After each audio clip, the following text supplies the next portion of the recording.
Bienvenue sur STS. Aujourd'hui, on va parler de préparation physique avec Yann, ancien commando marine. Merci Yann déjà de nous accueillir. Moi, ça me fait très plaisir de pouvoir faire ce petit podcast avec toi parce que voilà, les jeunes aujourd'hui ont besoin de beaucoup d'informations sur la préparation physique. Moi, je m'y connais pas plus que ça. Je suis pas coach et je le dis tout le temps. Donc, merci de pouvoir répondre déjà à leurs questions. Je pense que ça va en éclairer plus d'un.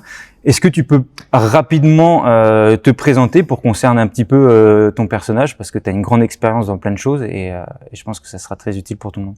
Eh bien, merci. Bonjour à tous. Je m'appelle Yann. Du coup, je suis effectivement ancien commando marine. J'ai ouvert ma salle après avoir servi pendant 7 ans dans la marine, 5 ans exactement à Trépel. Et en reconversion, j'ai choisi de me réorienter sur l'ouverture d'une salle, ce que j'ai fait en 2019. Et depuis, je gère et je coach à Wolf Spirit. Wolf Spirit, une salle qui est extrêmement bien placée. Tu es à l'Escar, dans un centre tout près de Decathlon, tout près d'un grand centre commercial. À côté, les gens peuvent venir se restaurer. Et toi, ce qui tombe bien, c'est que tu es à côté d'une grande base militaire. Donc, ça peut permettre aussi à plein de militaires de venir s'entraîner pour préparer des unités spéciales. Ouais, je suis pas trop mal placé. On est d'autres sur la zone, mais je suis pas malheureux. Justement, avant de rentrer dans la marine, tu savais déjà que tu voulais aller dans les commandos. Est-ce que tu as suivi une préparation physique particulière? Qu'est-ce que tu faisais comme sport à l'époque? Comment tu t'es préparé en gros? Alors à l'époque, j'étais en STAPS. J'ai toujours suivi un cursus assez sportif. J'ai fait sport-études foot. J'ai basculé ensuite au lycée sur une section sportive, au pôle espoir handball, et finalement, quand je suis rentré à la fac, je faisais du rugby au moment où je me suis engagé. Donc, en gros, j'ai toujours baigné dans une culture assez sportive et polyvalente toute ma jeunesse. Justement, ça tombe bien que tu le dises parce que c'est ce que moi j'aime bien avancer quand je donne des messages comme ça sur la préparation sportive.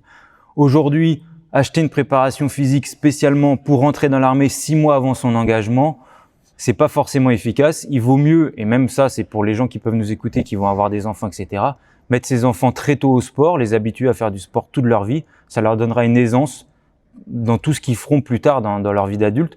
Donc toi, finalement, tu as fait du sport toute ta vie à un certain niveau, parce qu'en plus, tu étais en STAPS, donc tu présageais d'en faire ton métier. Le sport co, ça développe aussi beaucoup, en fait. On n'y pense pas parce que l'équipe, ça c'est sûr. On viendra tout à l'heure au CrossFit, mais voilà, comme tu dis, rugby, camaraderie, des valeurs d'entraide, d'altruisme. En gros, quand ça va au plaquage, ça y va rarement tout seul. Quand faut aller au contre-ruck, on vient aider les copains. Et puis des capacités physiques aussi. C'est con, mais on court. On court beaucoup dans ces stages, dans ces sports-là, donc. Voilà, pas besoin d'avoir une préparation particulière.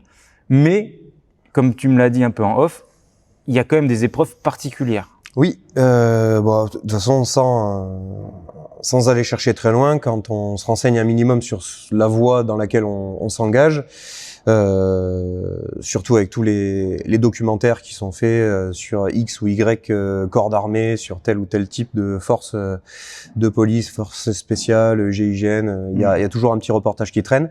On sait ce sur quoi on va être attendu, donc c'est pas bien compliqué de se calquer sur ce modèle-là, d'aller courir, de faire 2-3 tractions par jour, quelques grimpées de corde.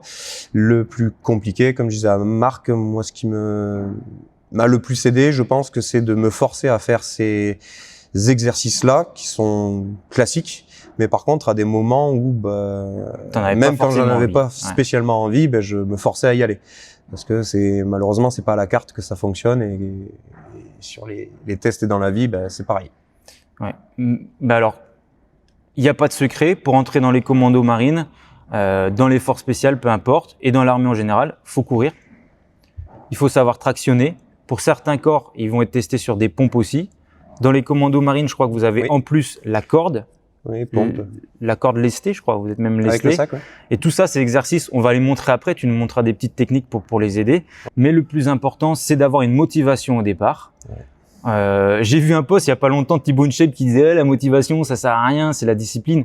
Moi je suis pas d'accord, faut quand même une motivation au départ qui va être le starter, tu peux qui va dire ok, je vais avoir envie, et après comme tu le dis, faut cette discipline pour te forcer en te disant voilà, je lâche pas mon objectif et je vais y arriver. Oui, c'est clair. S'il y a pas de motivation, si ce métier-là on le veut pas à tout prix, les moments où ça va être difficile, les moments où on a envie d'abandonner, les épreuves elles sont faites pour ça, pour nous pousser à bout et pour que psychologiquement on soit prêt à céder. S'il n'y a pas l'étincelle qui nous maintient parce qu'on veut réellement ce qu'on est venu chercher, sportif de haut niveau ou pas sportif de haut niveau, dans la tête ça craque, on arrête l'aventure et puis tant pis on passe à autre chose. Exactement. C'est qu'on le voulait pas vraiment. Par contre on peut être un petit peu moins bon physiquement. Si par contre c'est déterminé, c'est ça qu'on veut, c'est aller chercher le béret, c'est aller intégrer tel ou tel corps. Si vraiment on veut vivre de ça et vivre ces moments, on ira se les gagner, ça c'est sûr. Et on peut y arriver. Ouais. Après c'est sûr. Faut une base, mais comme c'est cette détermination qui va compter. Moi, c'est un peu ce que j'essaye c'est ce que je mets en avant dans les stages, tu sais, que je propose d'immersion, c'est surtout ça. Moi, je suis pas coach sportif, c'est vraiment, voilà, vous avez un objectif, comment faire pour pas craquer, psychologiquement, faut tenir, faut se forcer. C'est dur quand on a 15 ans de se dire, tiens, je vais me mettre dans des conditions difficiles. D'ailleurs, on peut rarement le faire, hein. On a un esprit un peu feignant tous, on n'arrive jamais à se faire mal, mais en tout cas, dans le terme de préparation physique, comme tu le dis, cette discipline. Et toi, est-ce que tu le vois déjà dans ta salle? Est-ce que tu as des gens qui arrivent à pas tenir longtemps? C'est-à-dire qu'ils vont venir dans ta salle, ils vont s'inscrire, tu vas les voir peut-être quelques semaines et ils lâchent. Ça Alors, arrive? j'en ai entre guillemets des abonnements un peu fantômes, des gens qui sont pleins de bonne volonté et qui au final s'essoufflent assez vite sur leur fréquence d'entraînement. Mais on n'est pas vraiment dans le même état d'esprit, c'est-à-dire que moi je cherche pas à les briser spécialement mentalement, au contraire je cherche plutôt à les encourager à revenir et à aller venir avec d'autres copains pour que ça me fasse ça me fasse vivre. Je suis pas sur alors déjà je voulais te le dire, tu as une super pédagogie. Moi à ta place j'aurais du mal parce que moi j'ai encore ce côté très militaire, j'aime bien quand les gens se dépassent, se poussent, vont jusqu'au bout. Toi je trouve que tu as une pédagogie, tu as une patience d'enfer. Je suis pas sûr que je tiendrai autant de toi.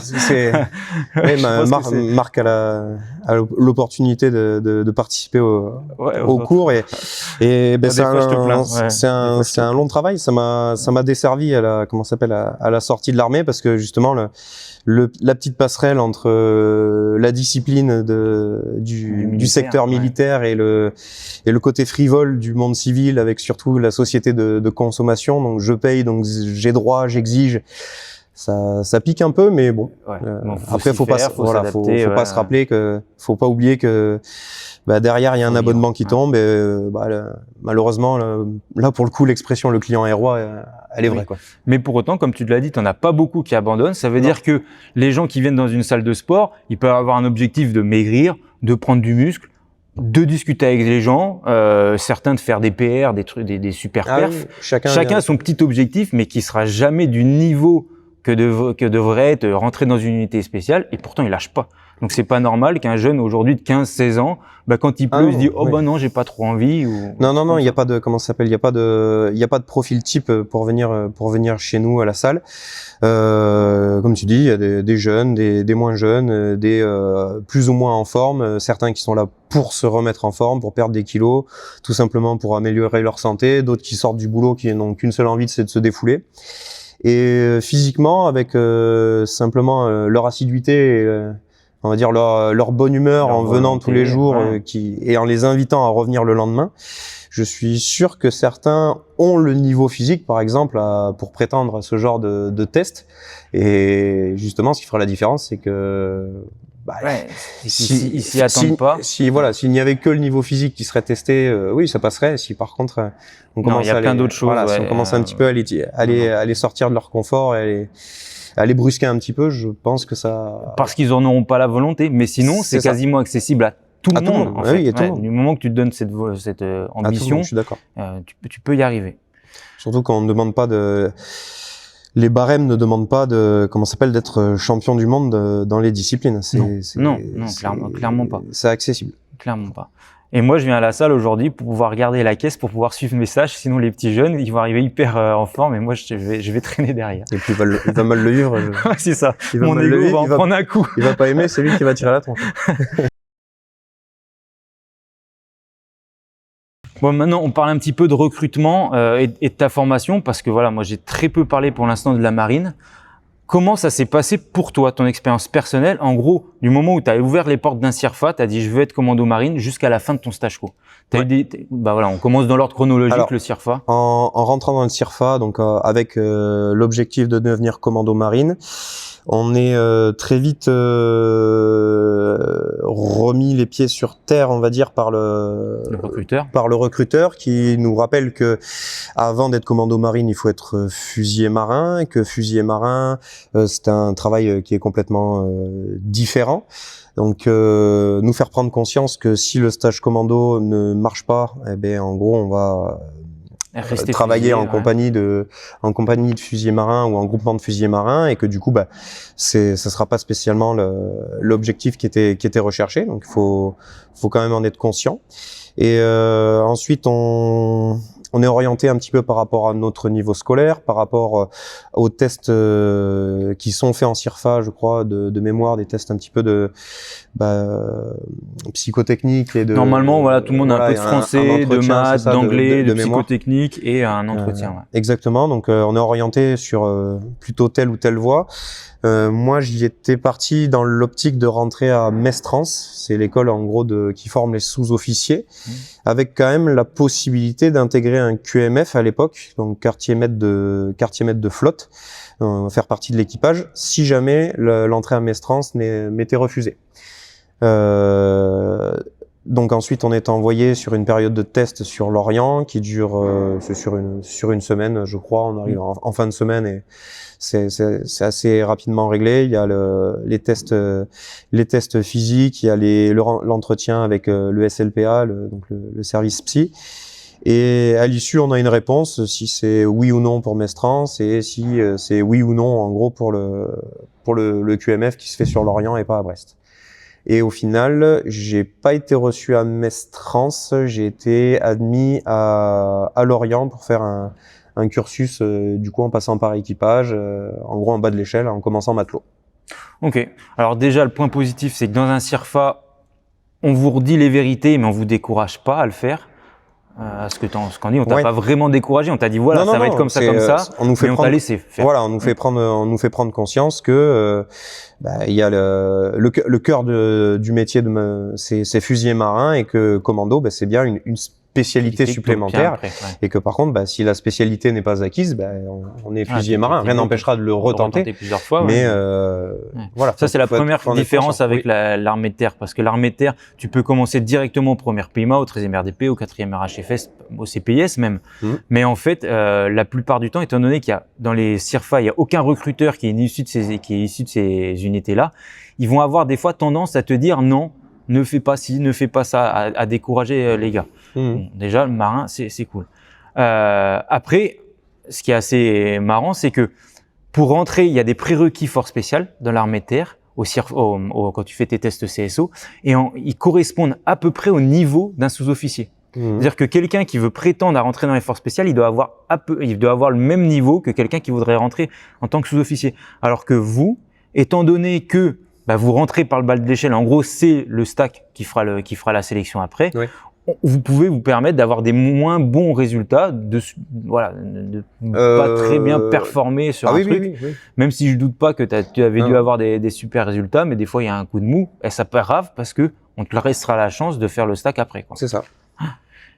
Du coup, ça, c'est la partie CSO. Ensuite, t'embrayes sur la formation pour devenir fusilier marin. C'est ça. Il y a quand même la petite. J'avais oublié la petite visite médicale sur Bordeaux pour le premier CJCOP de base, pour vérifier si tout va bien. Si déjà on peut être apte à prétendre à être parachutiste, on sait très vite si oui ou non on pourra ensuite envisager le stage co, ça peut orienter les décisions. Ah oui, parce que vous, c'est décorrélé. Nous, l'armée de terre, tu passes 3 jours dans ton centre, peu importe où, et tu fais tout d'un coup. Non, physique, alors de mémoire, c'est le CIRFA. Au CIRFA, il y a une partie visite médicale, c'était sur Bordeaux. avec la batterie de test, les yeux, oui, membre supérieur, membre inférieur, voilà, santé générale, les yeux, la chromatique, le CIGCOP. Et il y a une autre visite médicale sur l'Orient. Ok, spécialement du coup axé vers le boulot de fusilier marin ou tous les marins y passent? Non, je pense que tous les marins y passent. Ok. Bon, donc comme tu le dis, à ce moment-là, ça peut t'orienter parce que si t'as pas l'aptitude pour être commando marine, bah tu seras fusillé, tu seras bloqué. Toi, tu avais l'aptitude, donc tu t'es dit, ok, allez, joue ma chance, j'y vais. Ouais. Donc, fusilier marin, la formation, elle dure 3 mois. voilà. Elle est très courte. Ce sont des classes, quoi. Ce sont des classes. À l'issue des 3 mois, à mon époque, il existait un stage qui s'appelait le SACOPS. De mémoire, c'était 8 semaines supplémentaires. Ce stage avait pour vocation de préparer au prochain stage commando les meilleurs pendant les classes. On était, je crois que c'était le top 5 des classes qui pouvaient prétendre à ce SACOPS pour intégrer le stage commando dans la foulée. Et ce SACOPS de 8 semaines, donc on reprenait les épreuves du stage commando, on les faisait un petit peu en avance de phase, on était mis un petit peu dans les mêmes conditions de fatigue, de stress, et au final, moi le premier, ça a créé plus de traumatisme, de blessés, je veux dire, qu'autre chose. Oui. Et ça a réveillé des tendinites là où il y en avait pas encore, et ça avait l'effet négatif de mâcher les mecs avant même d'avoir commencé le stage. C'est ça. En gros, c'est comme si tu préparais un Ironman et tu disais, tiens, je vais faire un Ironman pendant ma prépa. Oui, voilà. Est-ce que c'est hyper intelligent de le faire? Je suis pas sûr qu'il y ait beaucoup de gens qui fassent comme ça. Non, en gros, non, c'est ça. Voilà, ça te fatigue un peu tout le temps trop dans les conditions dans les conditions du réel, du réel, de se mettre toujours avec des charges pour faire de la course, de pas se reposer avant l'épreuve. Non, c'est pas spécialement physiquement, c'était pas le plus malin à faire. Ouais. Donc toi, t'avais performé sur tes classes, qui t'avait permis d'aller au SACOPS. Au SACOPS, t'as été préparé bien ou pas très bien. Derrière, t'as pu faire Derrière, du coup, je me suis blessé au SACOPS et j'ai eu une période de décalage. J'aurais dû enchaîner sur le stage commando qui suivait. Au final, j'ai eu 6 mois de décalage. Ça m'a permis de me remettre de ma bonne vieille tendinite essuie-glace sur la classique, sur le genou. Et de me préparer sur Toulon avec un excellent, j'ai envie de dire, un excellent mentor qui est devenu plus tard mon parrain de remise de béret, qui avait pris un groupement sur Toulon qui s'appelait le groupe 11, et on faisait une prépa qui était stricte, mais intelligemment pensée et répartie, tout en nous mettant dans le mal, mais qui nous permettait également de faire notre service en tant que fusilier marin. Mais dans des conditions assez sympathiques, avec des conseils qu'on n'oublie pas, qu'on n'oubliait pas, et sur lesquels on apportait vraiment beaucoup de valeur de par celui qui nous les donnait, quoi. Mais en cas normal, ça veut dire que tu avais moins de 6 mois entre la fin de tes classes, si tu t'étais pas blessé, entre la fin de tes classes et la tentative de rentrer dans les commandos marines. Il y avait, c'est ça, le stage, comment ça s'appelle, les classes ont dû finir au printemps 2012, et le stage commando que j'aurais dû faire initialement, c'était septembre 2012. Ouais, donc ça peut Mais aller moi, j'ai fait celui de mars vite, 2013. Du coup, stage co d'hiver. Mais finalement, t'as perdu, on va dire, 6 gros mois. Ouais. Qu'est-ce que c'est dans une vie? C'est pas grave. Ah, rien du tout, de toute façon. D'accord. Donc là, t'étais bien préparé. T'as pu tenter le stage co, non pas le stage co, le STAC, quoi. Le stage co, oui, le stage co BE, brevet élémentaire du département commando, en mars 2013. Les 4 semaines d'éval, et après le stage dans la foulée. Qu'est-ce qui t'a semblé le plus dur dans ce stage je pense c'est ce qui fait le plus peur dans les sélections pour devenir commando marine? Qu'est-ce qui a été le plus dur? Qu'est-ce que t'as fait comme erreur, peut-être? Le temps est long. Le temps est long. On attend pour passer d'une épreuve difficile à une autre. Donc psychologiquement, ça tape un petit peu. Sans savoir ce qui t'attend.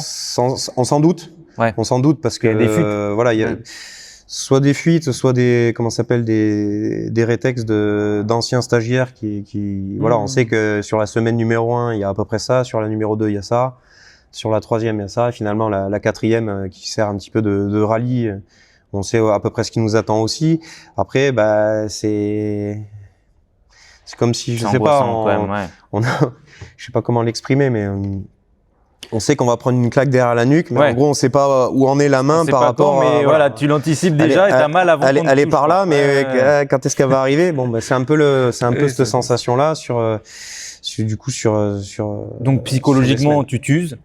Ça use quand on n'est pas, quand on n'est pas en train de faire des épreuves, on est soit en train d'attendre au garde à vous devant la baie vitrée du stage commando, soit on est en train de faire des instructions diverses et variées qui sont très dures à tenir parce qu'avec la fatigue, ça brûle un petit peu, mais toujours avec l'épée de Damoclès que s'il y en a un qui s'endort, tout le monde va au bac, par exemple, ou va faire des punitions.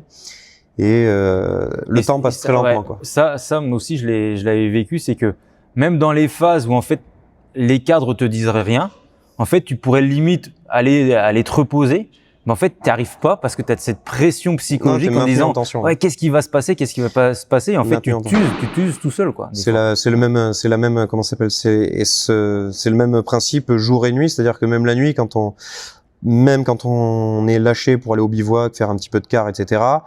On aimerait pouvoir s'endormir, mais on reste quand même un petit peu actif parce qu'on se doute qu'il y a un instructeur qui va prendre le malin plaisir, en gros, de nous déclencher un PRG pour nous exercer, mais surtout pour nous fatiguer. Pour nous fatiguer, quoi. Ouais. Et si tu avais quelque chose à changer, si tu devais le refaire, est-ce que tu ferais tout pareil aujourd'hui ou il y a des choses que tu éviterais, que tu as commis des erreurs peut-être? Non, là, franchement, je changerais rien du tout parce que je trouve que vraiment c'est très révélateur de l'état d'esprit des gens.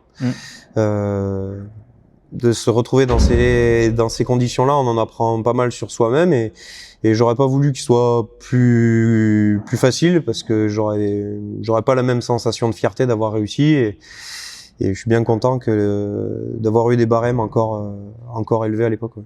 Et est-ce que, ça moi c'est une question que je me pose, est-ce que aujourd'hui, à l'âge que tu as, l'expérience que tu as, si on te refaisait faire tout ça, est-ce que tu penses que tu tiendrais? Peut-être pas avec le même chrono, mais je pense. Psychologiquement, tu tiendrais? Je pense que psychologiquement. Après, je l'ai fait. J'ai refait un deuxième stage en chef d'équipe commando avec les mêmes épreuves en un petit peu plus condensé. Au lieu d'avoir 4 semaines d'éval, c'était 2, mais du coup, c'est plus compact, mais l'effort physique et mental est là. C'est on va dire un poil plus intellectuel après sur la partie stage, mais il y a toujours la même fatigue et la même résilience à serrer les dents tout le temps. Je pense que psychologiquement je pourrais tenir. Après physiquement, je pense que je serais un petit peu moins. Oui, bon, je te connais, ça passerait quand même. Mais sur les parcours, je suis pas spécialement inquiet sur des parcours, mais sur des marches longues, etc. Je sais que je serais peut-être moins intéressé pour avoir la meilleure note possible, mais juste ce qu'il faut pour que ça passe. Ok. Moi, je me demande, tu vois. J'ai vu des classes, ça a duré 6 mois. C'était 6 mois dans les mains d'un groupe action qui avait carte blanche. Bon, à tel point qu'ils ont arrêté pendant 10 ans les classes au premier PMA parce qu'il y avait eu trop de pertes. Bah, c'était à refaire. Est-ce que j'y arriverais? Tu vois, c'était 6 mois vraiment à fond. Et après, il y a une part de chance cette capacité, non, et tu sais, cette capacité de récupérer. Oui. Je sais qu'aujourd'hui, je la perds petit à petit. Je fais un effort. Avant, 10 minutes plus tard, je pouvais recommencer. Là, je sais que maintenant, il faut un petit peu plus de temps. Non, mais après, oui, c'est sûr. Après, il y a une part de chance aussi qu'il faut pas négliger parce que les blessures, il y a des blessures, c'est juste la faute à pas de chance, hein. Des mecs qui se sont qui se sont fait des fractures de fatigue ou qui se font une entorse ou un genou qui part, une épaule qui se luxe sur un parcours. Là, je repense à l'heure actuelle.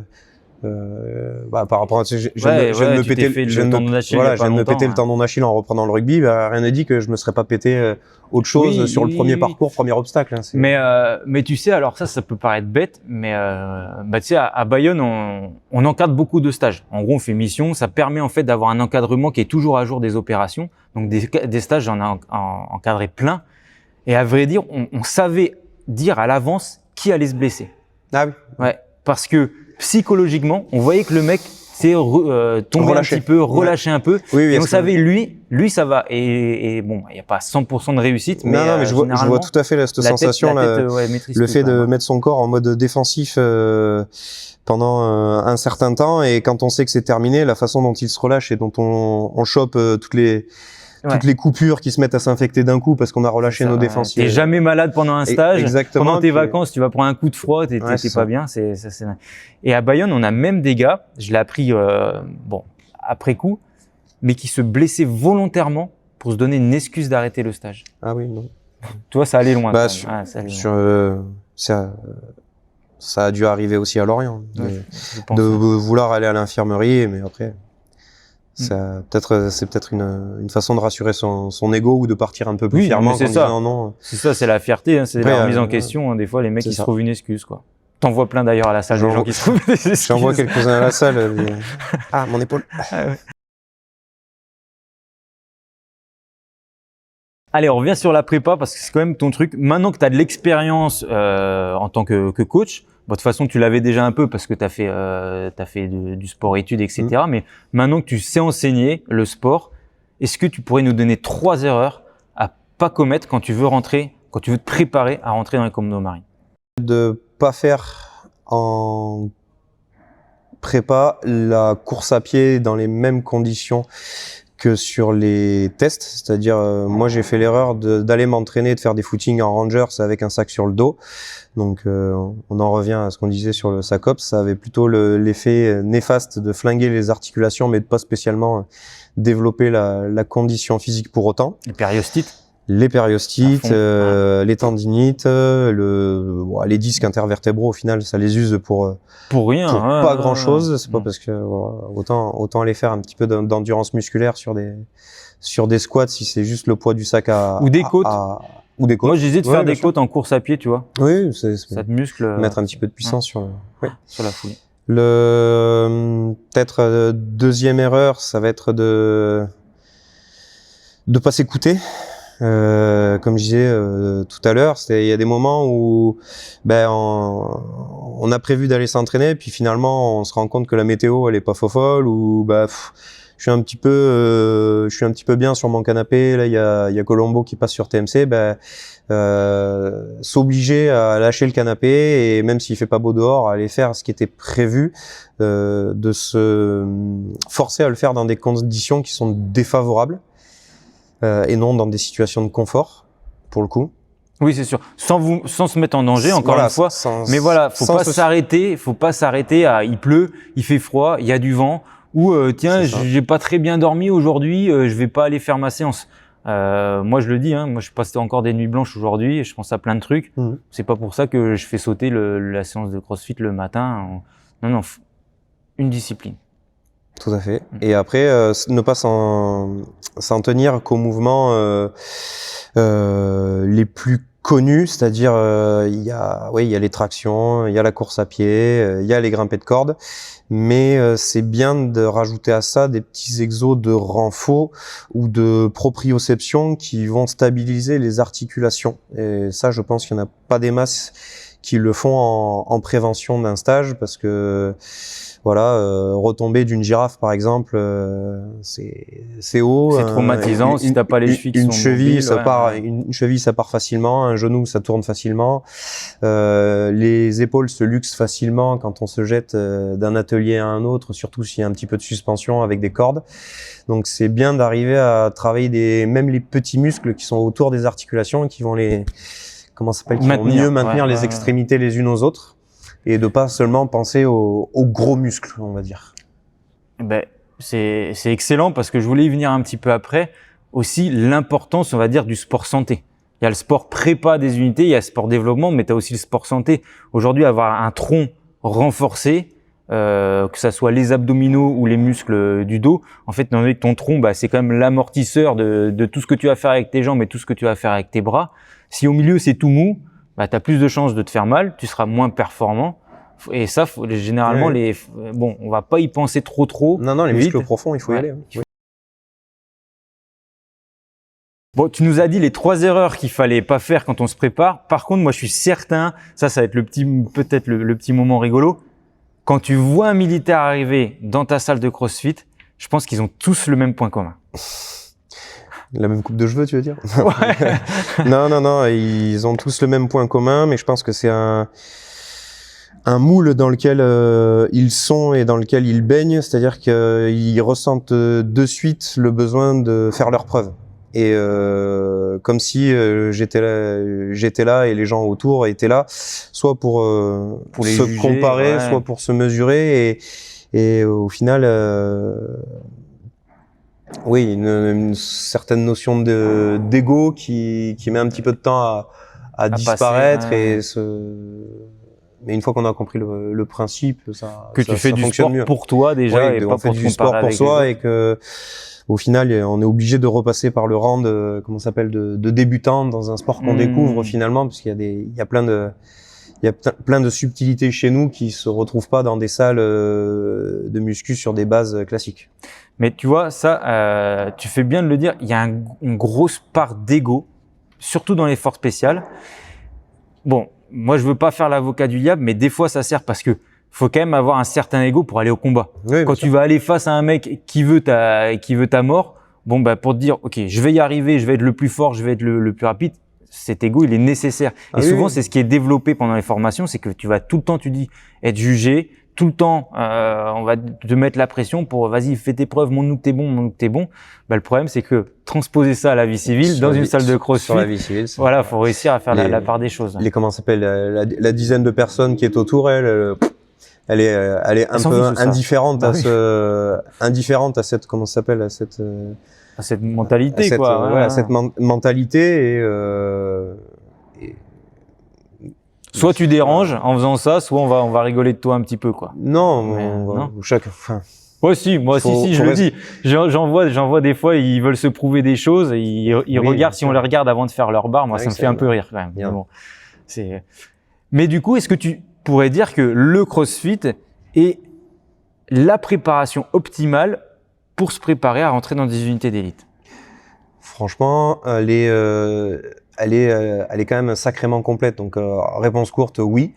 Parce que pour s'entraîner à grimper, à développer, à faire des changements de rythme qui ressemblent à ceux du terrain, ceux des parcours, arriver à sur une ambiance d'aérobie, à de suite mettre un petit pic d'intensité, de suite à repartir sur quelque chose de plus soft, de varier vraiment entre l'anaérobie lactique, alactique et l'aérobie.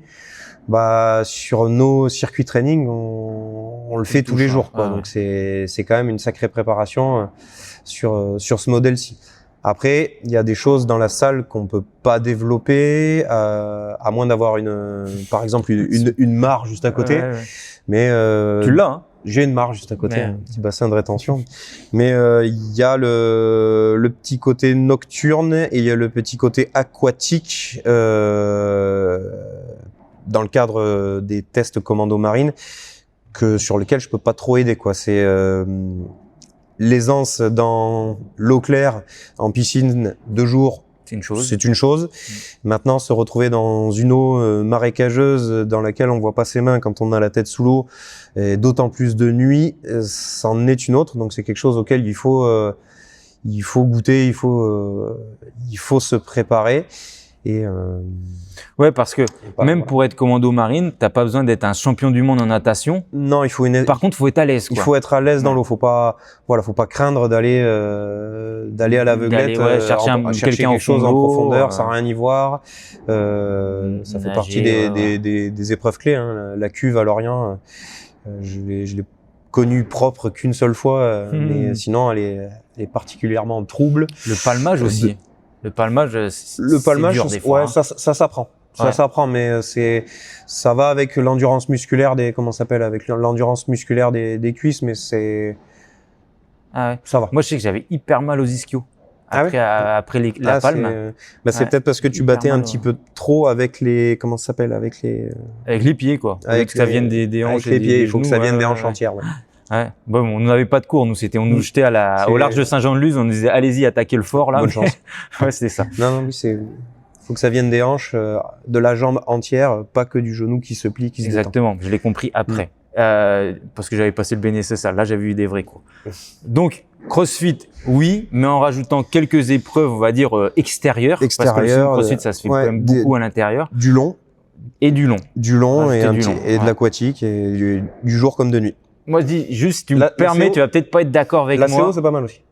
Ah, la course d'orientation. La course d'orientation, moi, c'est dans génial. tous les stages, il va y avoir des courses d'orientation parce que, franchement, ça, c'est savoir s'orienter, c'est quand même la base. Et puis, en plus, ça fait courir, tu as une pression. C'est l'occupation de toutes les nuits pendant le stage. C'est clair. Donc, ça, il y en aura des préparations. Sans spécialement courir, mais l'orientation, ça vous sauve des nuits et ça vous met dans de bonnes conditions pour les épreuves du lendemain matin. Plus on arrive tôt, plus on dort. Et quand c'est toi qui as la carte, bah, tes copains, ils sont contents quand on les fait pas trop faire de détours. Parce que quand tu es fatigué et que l'autre, il se plante d'1 kilomètre toutes les 10 minutes, à un moment, celui-là, le lendemain, on va pas trop l'apprécier, quoi. Après, c'est individuel. Ah ouais, ok. Toutes les marches sont individuelles au stack? Tout le BE élémentaire, toutes les marches sont individuelles et avec les traceurs, s'il y a deux traceurs trop proches pendant trop longtemps, le lendemain. Par contre, après, au stage co, vous avez des marches d'un filtre, c'est en groupe, quoi, normal. Le stage est différent des semaines de sélection. Mais pour les semaines de sélection, il faut s'attendre à les faire tout seul, ça c'est sûr. Ok. Moi, tu vas peut-être pas être d'accord avec moi. Il y a une chose où je fais un petit peu de prévention parce que on a aussi un public assez jeune qui va lire ces vidéos. Attention à l'haltérophilie. Faites-le intelligemment. Voilà. Juste ça. Faites-le pas tout seul dans votre coin. Ne vous dites pas, tiens, j'ai vu un mec qui faisait un snatch, qui a un mouvement hyper technique, il a tel poids, ouais, je vais le faire vite. Voilà. L'haltéro, franchement, pour les tests initiaux, pourtant j'adore ça, mais je le conseillerais pas spécialement parce que c'est vraiment un sport qui sert à développer l'explosivité. C'est utile, si c'est super utile pour le gainage et pour les postures, mais au final, ça va pas spécialement. Et puis c'est tellement technique. Ça va, voilà, c'est un sport olympique, c'est que des détails additionnés les uns aux autres pour arriver à un joli mouvement fait en sécurité. Et mis à part pour bosser les postures et le gainage, qui sont importants, mais pour les tests, c'est vraiment pas ce que je ciblerais en priorité. Et c'est dangereux si on vient à le faire dans un WOD tout seul, si on le fait mal, mettre un gros volume, un gros poids et la pression du chrono. Si c'est mal fait, ça n'a que des effets négatifs, ça c'est sûr. C'est là qu'il faut accepter de mettre son ego de côté et de pas avoir peur de mettre un peu moins lourd sur la barre, quitte à faire mieux, même si la barre est plus légère que celle du voisin, ça on s'en fout. Tu le fais pour toi. C'est ça. Cool.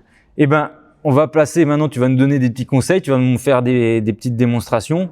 Tu as peut-être des techniques, je sais que tu m'en as appris des techniques pour les tractions. Yeah. J'ai amené un petit sac, si tu peux nous montrer comment faire une corde lestée parce que c'est autre chose. Voilà. Est-ce que tu as un petit conseil encore à donner avant qu'on passe sur les démonstrations? On a fait le tour. Soyez sûr de vous. La fierté, c'est con, mais on fait pas ce stage-là juste pour se prouver quelque chose. On fait ce stage-là pour aller chercher un métier et si on a la chance de passer au travers les mailles du filet sans avoir d'objectif de parvenir à réussir le stage co, ça se verra en unité quand on remarquera des gens qui pensent que la guerre c'est comme dans les jeux et qui font pas spécialement le lien avec la réalité. Tu viens servir et pas te servir quand tu fais ça. Pour faire court sur un exercice bien classique, 2-3 tips sur les tractions. Les tractions, en fait, faut bien visualiser le mouvement. Vous allez être accroché forcément par les mains, vous avez les avant-bras qui vont travailler, vous avez les biceps qui vont travailler, et vous avez tout ce qui va se passer derrière vos épaules et vos grands dorsaux qui vont travailler. Si vous arrivez à visualiser le mouvement, vous allez pouvoir activer des zones qui vont vous permettre d'aller plus facilement passer le menton au-dessus de la barre. Première chose, quand vous allez vous accrocher à la barre, les instructeurs seront les premiers à vous dire que une traction, ça se fait avec les bras tendus, déverrouillés. Mais par déverrouiller, je suis pas spécialement obligé de me laisser crever entre les épaules. Et ça fait déjà une petite différence de tension musculaire autour de vos omoplates. Maintenir cette petite activation va vous permettre d'être un petit peu plus efficient. Un pouce plus large que les épaules, la façon dont vous attraperez votre barre va vous permettre également de tracter, d'appuyer un petit peu plus avec vos avant-bras. Donc du coup, pour vous accrocher à la barre, ce qu'on va faire, donc c'est premièrement venir utiliser un petit peu les avant-bras pour les joindre à la fête. Donc quand vous allez saisir votre barre de traction, vous allez essayer de faire passer le dos de la main parallèle au ciel ou alors parallèle au plafond si vous faites ça à l'intérieur. Une fois que je suis accroché, hop, je viens donc orienter ça vers le plafond et activer mes omoplates. Pas me laisser complètement crever entre les épaules. À partir de cette activation, venir décomposer le mouvement. Je sais que j'ai mes grands ronds, mes grands dorsaux qui vont tracter en premier. C'est finalement mes biceps qui vont me permettre de venir me rapprocher de la barre de traction pour venir passer le menton par-dessus. Et venir déverrouiller. Grands dorsaux, les épaules, le biceps pour venir valider. D'accord, par activation additionnelle les unes des autres. Deuxième petite astuce pour les grimpés de corde, un mouvement assez sympa, 2 versions. Une astuce pour le grimpé bras seul. Au lieu de visualiser le mouvement en tirant de haut en bas, vraiment en force uniquement avec les dorsaux et les biceps, ce que je peux vous proposer, c'est de trouver une autre technique en tournant les hanches et les épaules pour quasiment travailler bras tendus et faire des plus grandes brassées pour aller chercher votre corde un petit peu plus loin. Ça va transformer en gros le mouvement. Au lieu de tirer un bras après l'autre vertical, de venir faire des ronds de buste qui vont permettre d'aller chercher beaucoup plus haut. En gros, ça va faire passer votre mouvement de ça, très vertical, très en force, à ça.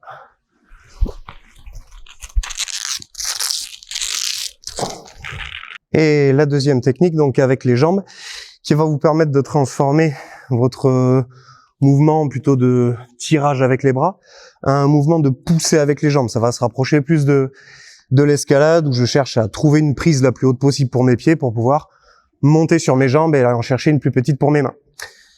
Surtout avec le sac à dos, quand on pèse un petit peu plus lourd, plus de force en poussant dans les quadriques et en tirant sur les biceps.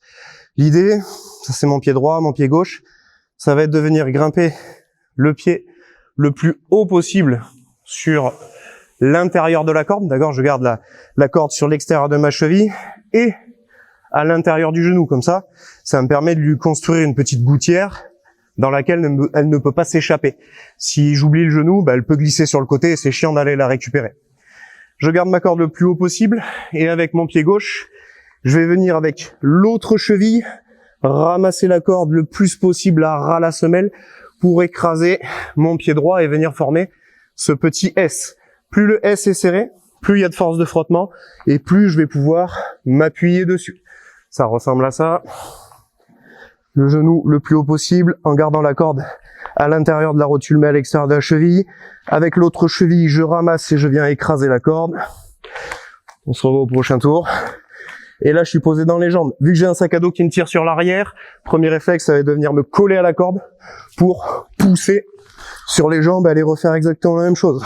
Pied droit, à la corde, je groupe, proche et monter sur les jambes pour aller grappiller. Pour la descente, il n'y a qu'à écarter un peu les pieds et ça glisse tout seul. Eh ben, écoute, merci Yann déjà pour les efforts que tu as fait parce qu'il fait chaud et tu arrives à parler en montant les cordes et ça, je suis pas sûr que même beaucoup de commandos marines pourraient le faire. Donc, félicitations à toi. Merci pour tous les conseils que tu as pu donner aux gars qui souhaitent rejoindre les unités parce qu'ils vont être très pertinents. On répète, une motivation, une discipline et après une intelligence dans ton plan d'entraînement parce que faut faire les choses comme il faut pour pas arriver blessé et être dans le meilleur de sa forme. Faut se caler par rapport à une échéance et faire étape par étape. Écouter son corps aussi. S'il y a une douleur qui apparaît, ça sert à rien d'aller forcer dessus. Faut résoudre le problème. Il y a d'autres, c'est pas grave. Il y a d'autres exercices à travailler sur d'autres endroits du corps sûrement. Et pas de précipitation. De toute façon, il y a le temps. Eh ben écoute, merci. Le dernier mot, c'est pour dire tous les militaires qui pourraient nous écouter. Ah oui, il y a des petits prix dans ta salle. T'auras, je le dis encore, une grande pédagogie pour tout le monde. Donc, faut vraiment que personne n'hésite à venir suivre ces cours. Bien sûr, venez nous prouver ce que vous avez dans le ventre. Et puis, moi, un petit mot pour l'association, c'est on a parlé du physique. Moi, je suis pas coach physique. On va préparer tout le reste avec les stages. Il y a des stages qui se préparent cet été. Voilà. Si vous voulez des conseils, contactez-nous.